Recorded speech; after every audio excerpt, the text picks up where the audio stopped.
자, 이어서 북한 관련 소식 살펴볼 텐데요. 자, 북한이 최근 쓰레기 풍선에 탄도미사일까지 발사하는 등 도발 빈도를 높이고 있습니다. 자, 관련해서 탈북민 출신의 김국혁 전 국가보훈부 보좌관과 얘기 나눠보도록 하겠습니다. 안녕하십니까? 안녕하세요. 안녕하십시오. 자, 우선 이 소식도 한번 짚어보겠습니다. 자, 북한이 지난주에 우라늄 핵시설 공개 이후에 이 추석도 지나고 나서 이 단거리 탄도미사일 도발을 좀 감행했는데, 자, 어떤 의도라고 봐야 됩니까? 북한의 이번 탄도미사일 도발은 크게 두 가지 의도가 있다는 생각이 듭니다.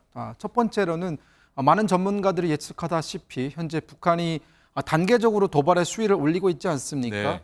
가깝게 보면은 지난 8일 공개했던 그 신형 대륙간 탄도미사일의 그 이동 발사 차량을 먼저 공개하면서 마치 대륙간 탄도미사일 시험이 임박한 것처럼 이제 그런 모습을 연출하기도 했었고요. 네. 또 앵커께서 방금 말씀하신 것처럼 이제 그 고농축 우라늄 농축 시설을 전격적으로 공개하면서 본인들이 가지고 있는 핵 능력을 과시하기도 했습니다. 김정은 핵시설 시찰하는 모습 공개했고요. 예, 그렇죠. 그리고 나서 이제 미사일 도발을 이제 두 번에 걸쳐서 이제 감행을 했고, 저는 그렇기 때문에 지금 어제 북한이 발사한 그런 미사일 도발은 더 큰 도발로 가기 위한 그런 어떤 단계를 아하. 차근차근 밟아나가는 과정이다라고 저는 보고 있고요. 예. 두 번째 이유는 현재 북한은 지금 경제난이라든가 뭐 여러 가지 수해라든가 이런 수해 복구 처리 과정에서 지지부진한 모습을 보이면서 이렇다 할 성과를 내지 못하고 있습니다. 또 지금 북한은 연말이 다가오고 있지 않습니까? 이런 연말이 다가올 때쯤이면 북한은 항상 어떤 성과를 내야 한다는 그런 조바심에 시달리게 되는데, 조바심이 있다. 네, 그런 측면에서 지금 경제적인 성과는 낼 수 없으니 당장 어떤 성과를 보일 수 있는 그런 군사적인 분야에서의 어떤 도발을 통해서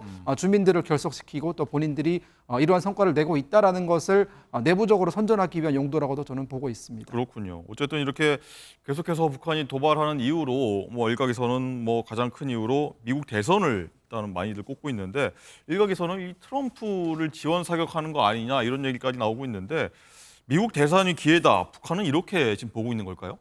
네, 그렇습니다. 사실 북한이 지금 진행하고 있는 여러 가지 군사적 도발의 그 가장 큰 배경에는 이 미 대선에서 본인들이 지금 원하고 있는 트럼프 후보가 대통령으로 당선되기를 원하는 그런 어떤 심정이 깔려 있다고 봐야 합니다. 트럼프를 원한다. 네, 그렇습니다. 북한의 이런 군사 도발, 그리고 미국의 대선과 관련한 북한의 군사 도발의 패턴을 우리가 좀 돌이켜 보면은 예. 굉장히 공통적으로 발견할 수 있는 것이 있습니다. 예컨대 트럼프 대통령이 처음 대통령 당선되었던 그 2016년 초반까지만 하더라도 예. 김정은 입장에서는 트럼프 대통령에 대한 어떤 여러 가지 정보가 없다 보니까 그때는 도발의 수위를 정말 전격적으로 올렸었거든요. 그러면서 그때 기억하시겠지만 뭐 화염과 분노라든가 뭐 내 책상에는 더 큰 버튼이 있다든가라는 그런 맞습니다. 유치한 말싸움이 오고 막 로켓맨이라고 네, 부르기도 그렇죠. 했죠. 그런 싸움이 오고 가면서 이제 서로 어느 정도 간보기를 하다가 어느 정도 트럼프 대통령이 당시 김정은과 어떤 대화할 뭐 용의가 있고 또 북한 핵무기와 관련해서 굉장히 미국이 그전에 시도하지 않았던 전격적인 입장을 보이면서 관계가 상당히 개선되었던 모습도 있었습니다. 그런 측면에서 2020년 트럼프 대통령이 대선을 앞두고 있던 시점에서 북한은 한동안 또 미사일 도발을 하지 않으면서 마치 트럼프 대통령에게 힘을 실어주는 듯한 모습을 보였고요. 네. 하지만 2021년 바이든 정부가 들어선 이후 북한은 또다시 미사일 발사를 재개하면서 바이든 정부와는 어떠한 대화도 할 의지가 없음을 보여주었습니다. 마찬가지로 이번에 우리가 굉장히 상징적으로 알 수 있는 것이 지난 12일 그 대선 토론에서 트럼프 대통령이 바이든 정부의 그 대북 정책을 비판하면서 지금 북한이 하고 있는 짓을 봐라. 북한은 자기가 있을 때는 이런 짓을 하지 않았다라고 얘기했거든요. 예. 바로 그 다음날 북한이 화답을 하듯이 지금 현재 바이든 정부의 대북 정책은 잘못되었다라는 것을 보여주기라도 하듯 이렇게 전격적인 군사 도발에 나서고 있는 것입니다. 그렇군요.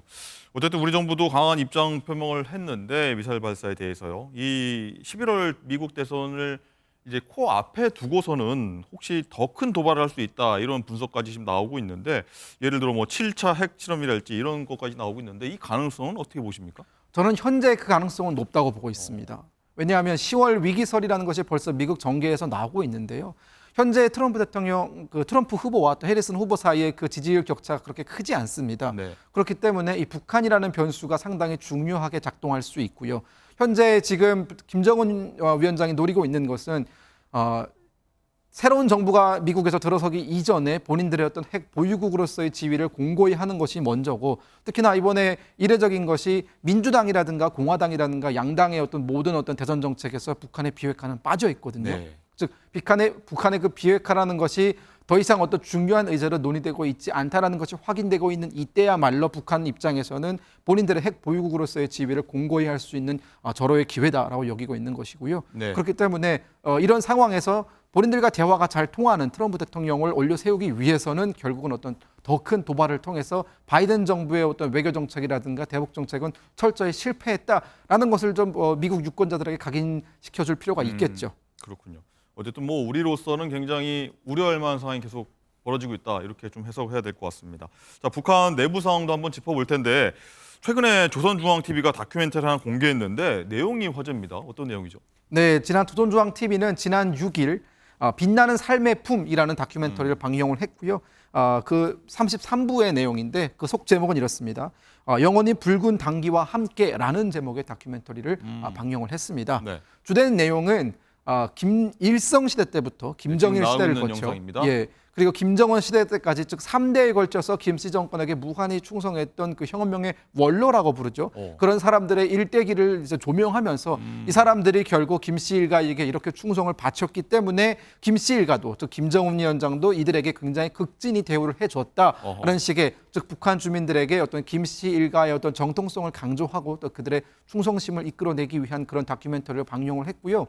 우리가 이 다큐멘터리를 조금 주목하고 있는 이유는 이 다큐멘터리 하나 가지고 일주일 동안 방영을 했다라는 것입니다. 일주일 내내 들었습니다. 예, 일주일 내내 이것만 보여줬습니다.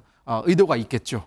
어떤 의도라고 보십니까? 제가 봤을 때는 현재 지금 북한의 어떤 주민들, 네. 특히나 북한의 엘리트들 사이에서 김정은 정권에 대한 어떤 충성심이 상당히 결여되어 있습니다.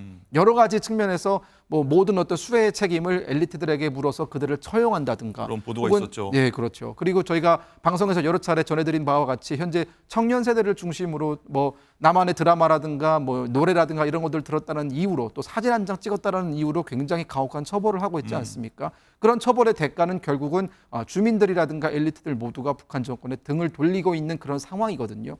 그렇기 때문에 김정은 정권도 그런 어떤 여러 가지 사태에 대해서 위기감을 좀 느끼고 있는 것 같습니다. 그렇기 때문에 이제 이런 충성심을 강조하는 굉장히 전통적인 레토릭을 사용하고 있는 것이고요. 어쩌면 보면 가스라이팅이라고도 볼 수 있을까요? 뭐 정확한 표현인 것 같습니다. 특히나 이 다큐멘터리에서 가장 많은 지분을 차지하고 있는 사람이 김기남 비서와 최태복 비서라는 이 두 인물인데요. 예. 이 김기남 비서는 북한의 괴벨스라고 불리는 사람입니다. 저도 김기남 비서에 대해서는 선전성동. 네, 정말 잘 알고 있었고 예. 또 최태복 비서는 제가 직접 만나보기까지 했던 사람인데요.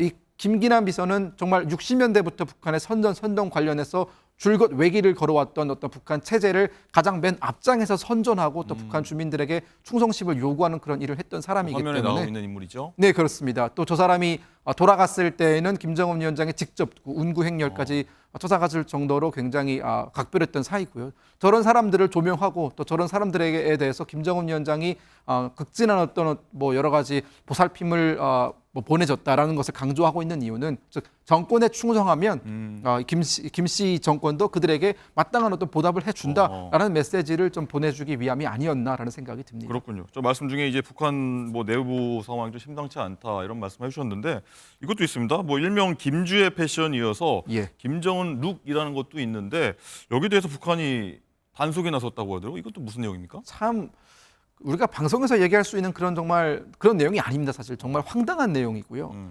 이게 어떻게 보면은 현재 김정은 위원장이 체형이 아무래도 좀 비만 체형이다 보니까 그 김정은이 입는 바지도 조금 통이 넓은 바지를 입지 않겠습니까? 화면에 나오고 있습니다. 예, 저 굉장히 통이 넓은 바지를 입을 수밖에 없는 예. 어떤 체형을 가지고 있고요. 원수님 바지. 예, 근데 이제 저 바지가 북한의 청년 학생들 속에서는 뭐 원수님 바지다라는 용어로 쓰이면서 저 바지가 유행이 되고 있다고 합니다. 오. 근데 사실 원수님 바지라는 것이 결국 김정은이 입고 있는 저 바지를 뭐 좋아해서라든가 혹은 김정은을 흠모해서 저 바지를 입는 게 아닙니다.